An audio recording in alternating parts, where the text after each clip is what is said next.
I don't support raising income taxes. I don't support raising taxes on our businesses.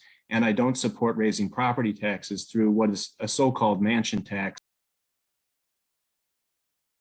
Should we ask middle-class Americans to pay even more at a time when their budgets are already stretched to the breaking point?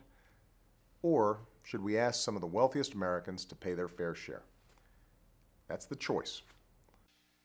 All I'm asking is you pay your fair share. Pay your fair share, just like middle-class folks do. But that isn't happening now.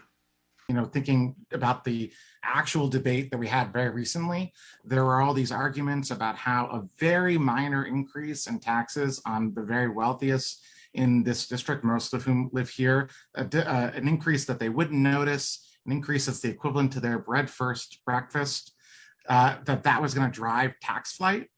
It's absurd.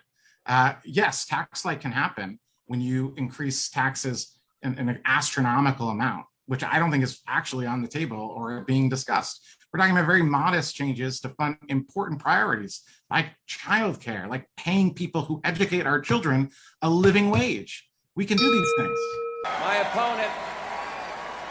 My opponent won't rule out raising taxes, but I will, and the Congress will push me to raise taxes, and I'll say no, and they'll push and I'll say no, and they'll push again and I'll say to them, read my lips. No new taxes. I don't support raising income taxes. I don't support raising taxes on our businesses. And I don't support raising property taxes through what is a so-called mansion tax.